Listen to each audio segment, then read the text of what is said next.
to spend about 15, 20 minutes talking about FATCA. How many of you have heard about FATCA? A couple of hands going up. So let me do just a quick question. How many of you interface to foreign financial entities? And I'll explain what that is in a minute, but essentially banks, hedge funds, anybody that's doing business overseas that in fact has US citizens or people with US documentation that in fact they manage their money. I'm sure all of you. You have some folks here from like multinational banks? Yeah, hopefully.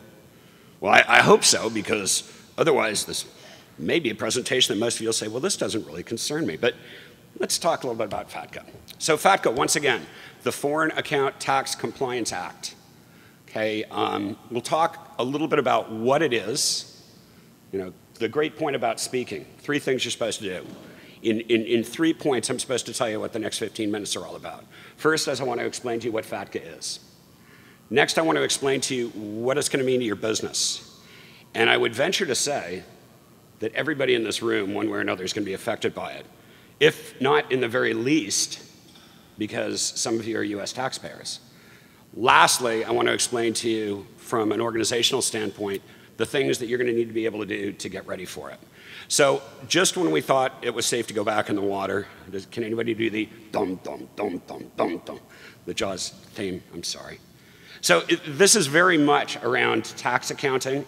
And interesting quote here from Natalie Simmons, who used to run technology at Barclays. 80, you know, in the major banks in the UK does a lot of banking regulations. Spend about $1 billion a year. Each one spends about $1 billion a year on IT. And of that, 80% goes to regulatory requirements. FATCA is going to impose burdens not only on the foreign banks and the foreign financial markets, but as well for any of the US banks. And we'll kind of explain what that's all about as we discuss FATCA. So FATCA was signed into legislation. It was a US regulation that was signed in March of 2010. And it was aimed at preventing, and key word there, aimed, at preventing tax evasion by US citizens and entities through offshore accounts. Swiss bank accounts, accounts in the Caribbean, offshoring accounts now that we're actually seeing popping up in locales such as Africa, Nigeria, ASEAN, Southeast Asia. And so, you know, with that, I'll give you a quick joke because it fits right in line with this. Little IRS joke. This guy walking down the street, and this guy comes up, pulls out a gun, holds him up. He says, I want all your money. The guy stands back. He goes, you can't do that. He goes, I'm an IRS agent. The guy looks at me and says, oh, okay, in that case, give me all my money. Oh, come on. Is it too early? Okay. So with respect to FFIs, these foreign financial institutions outside the US have a very important decision to make by June of next year. They need to be able to identify every single account or money area where a US entity has an interest. So that means not just individuals, it means banks, foreign financial institutions, et cetera. So with that, they need to identify, they need to be able to then withhold payments to what they call recalcitrant account holders. Recalcitrant account holders are those that have decided that they don't want to withhold money and that they are not going to disclose the fact that they're a US entity, whether it's, once again, a citizen or a financial institution. Non-participating FFIs also will see then an automatic 30% of the withholding on any US source payments. So this is where some of you in this room are going to come into play in this, is that if you in fact identify that a hedge fund manager that you're processing payments through that is in some other geography, if they've in fact gone ahead and they have not gone to the IRS and signed this agreement, it means that you actually have to do the 30% withholding of any of those payments that go to that foreign financial institution. So you can see we've got an interesting situation appearing here. To make things even more interesting, US now has entered into discussions with England, France, Spain, and Germany to provide reciprocity. And what that reciprocity means is that the US banks are going to need to do the same for the foreign nationals who are in this country who have income basically generated against assets. So we're beginning to see this thing appear very quickly. And the reason that we're talking about this today, as you'll see, is to kind of get us to the end of this when I'm talking about what you're going to need to do. And any of you in this room, especially those of you who are in like the consulting area, those of you who work for banks, no matter how big or how small, you're going to be encumbered with these regulations. So what are the challenges? Well, they're in a couple of areas, and I don't want to spend a lot of time on this slide. It's a good kind of takeaway slide, because there are a couple of key points on what is FATCA that you need to understand. First is, it's changing, and it's very complex. It's one of these typical IRS guidelines that not only is it fairly lengthy in itself, but it continues to change. So there are addendums that come out just about every 2 or 3 months in terms of new definitions on this particular standard, which makes it somewhat tough. Second, there are a number of decisions that need to be automated. Anytime a customer opens an account, anytime they change information, and anytime, once again, those of you who are in US financial institutions, anytime there is a change in one of those foreign national FFIs that you deal with, you as well may need to make decisions on the fly in terms of how you handle that account. Because you may be held responsible, oh, I forgot to mention this, not just for that 30% withholding, but as well for penalties. So the IRS is doing their darndest right now to try to bring back and repatriate money that is flowing overseas. Compliance is necessary, and compliance comes into reporting and visibility of this. So quarterly, each one of those FFIs and every single bank and every single financial markets company here in the United States, they're going to have to provide a report back to the IRS on how those assets in those foreign financial institutions are working these procedures. Now, at the same time, you need to keep a good relationship with your client. And this is probably something more that's important for the foreign banks, because it's kind of tough to walk up if you're, well, take actually two of the banks which you can probably think of right off that are being impacted, who I'm actually working with laterally, are UBS, Union Bank of Switzerland, and Credit Suisse. They have account holders that they want to maintain a very good, healthy relationship with, that they don't want to basically impose undue restrictions or have to do penalty withholding on them. But guess what? It's the way the reg basically is sitting, so you can't get around it. Now, the last one is a little bit more IT-oriented. And by the way, I'm a techie. So I'm the one that goes in and kind of architects these solutions. So it's important for me to go ahead and at least give you one little bit of propeller head, kind of nerdy stuff. You really need to put some kind of service-oriented approach into the IT systems to make this happen. Why? Very simply. And this is one, Catherine, for you. It's because all of that data, in most cases, is sitting on mainframe systems. And trying to get in and access that data to be able to provide customer identification is key. So operational decision management, business process management are two of the ways that we are talking to our clients now about handling these issues. So once again, FATCA, 4 kind of key components to it. One is client activation and client updating. I need to be able to identify when a specific taxpayer's status is changing. 2 is I need to be able to integrate at the payment level, and you'll see this here in a slide in a few minutes. Because payments to either recalcitrant, remember those are the people that have not authorized us to talk about what monies they may have in offshore accounts, those plus those foreign financial institutions, there's going to be withholding that's going to need to be done at point of payment. Interest, dividends, any sort of asset transfer, you're going to need to collect that 30% right off the top before it ever even hits that associated account.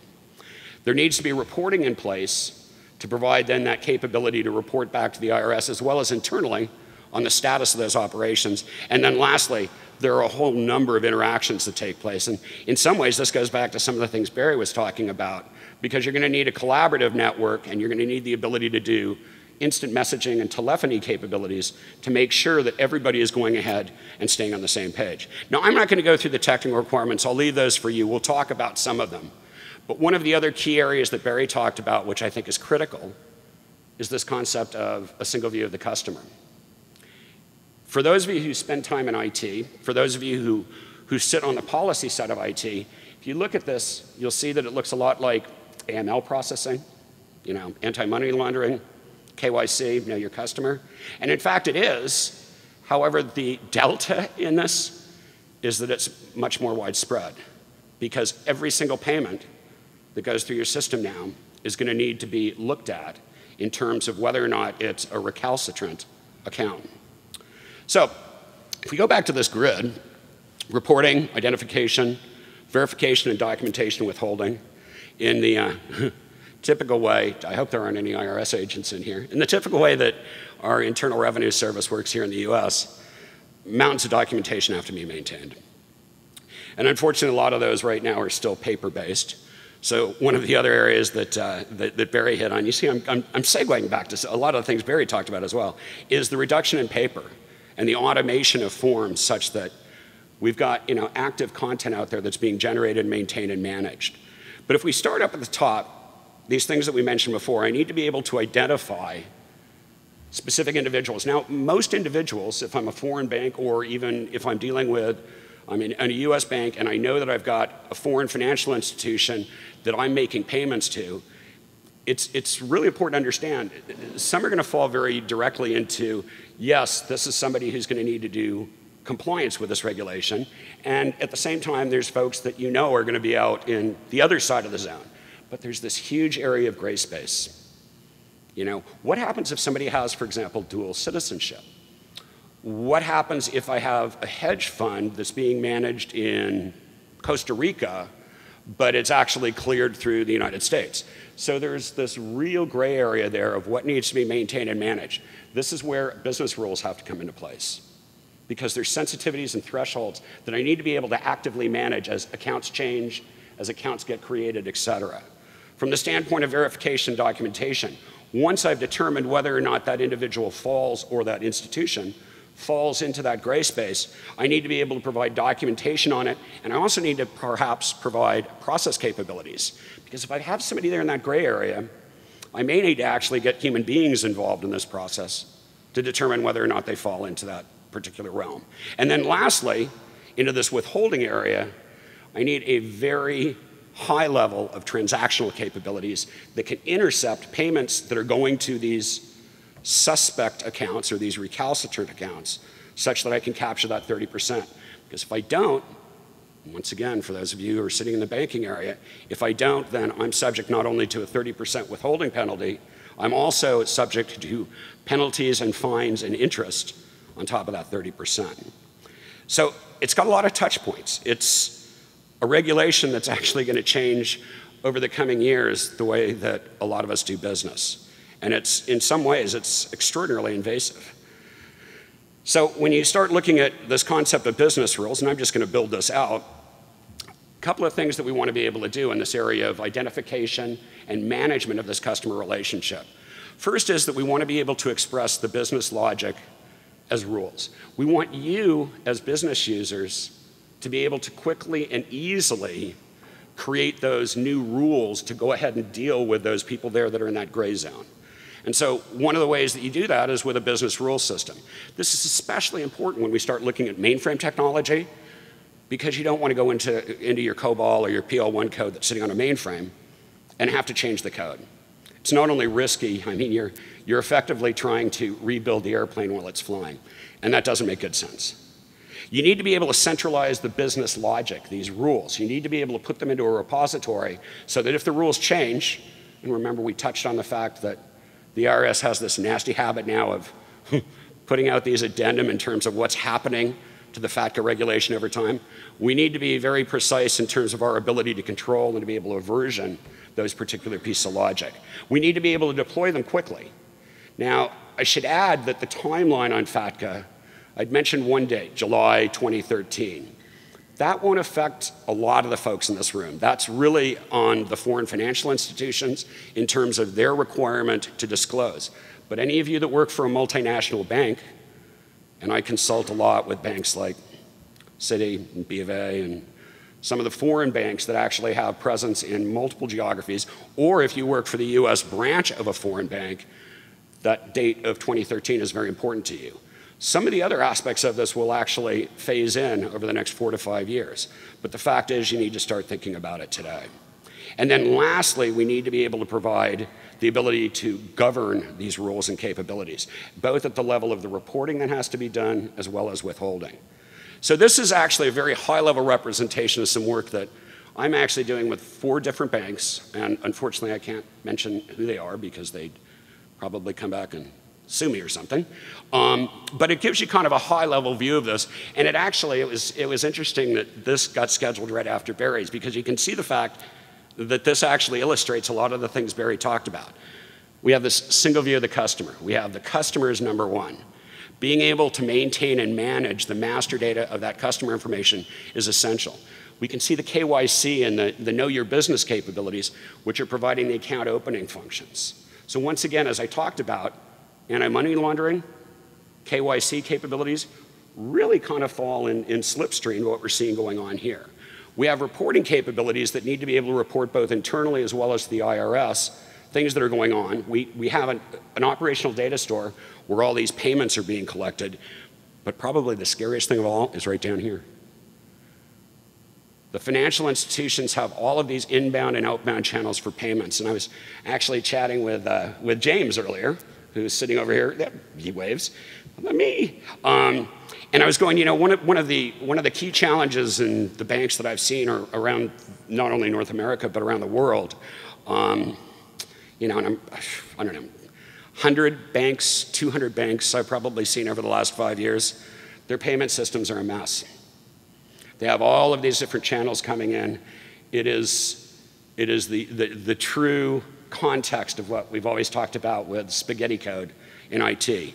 So rationalizing this, and as well being able to do this at speed and consistency, qualities of service, is extremely difficult.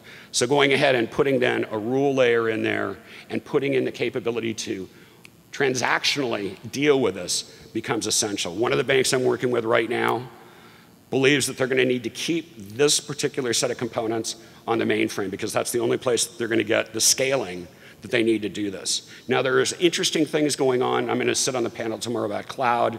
There are ways that you can apply cloud technology to this as well. But just understand, this is a multifaceted problem. So lastly, I said, so my final takeaway for all of you is to basically say, how does this affect you? Well, first off, you need to start thinking about this customer identification situation, regardless if you're an FFI or if you're a US bank. You need to identify the impact on the clients, because if you're going to need to tell clients, and I've actually got some discussions with some of the foreign banks that have basically said it may actually make more sense for us to tell our clients to go elsewhere and not have to deal with the regulatory and the legal burdens of dealing with a recalcitrant account. So there are some interesting issues there on the cultural and the customer service perspective. We're telling customers right now to begin their active assessment. I've actually got 2 meetings this week in New York to talk about this very issue and to begin to put assessment practices into place. You need to monitor this guidance that continues to come out from the IRS, you know, and it's like the big dump truck pulling up to your backyard and saying, here's another ball of stuff that you need to deal with. And then lastly, as you begin to assess these plans, you need to minimize the disruption to your business. You need to reduce risk, et cetera. Closing. If you haven't started looking at this, even if you don't think it affects you, have a task team established in your organization to begin to look at this and make sure that it doesn't affect you. Because every day that you wait, it's going to make it more painful. If you started planning, evaluate where your gaps are. Consider your alternatives. And lastly, if you're on your journey, you're in the minority. Many of the foreign banks have gotten things underway, but it's just important to understand July is approaching really quickly. There's a lot of work to do. And with that, I'll finish off with one last one, since this thing was all about accounting. So the accountant goes to his doctor. He goes, Doc, he goes, I'm having trouble sleeping. The doctor says, well, have you tried counting sheep? He goes, yeah. He says, I get up to about 1,000. I realize I've made a mistake, and I spend the next 3 hours trying to figure out where it is. So with that, hey, thanks much. Appreciate it.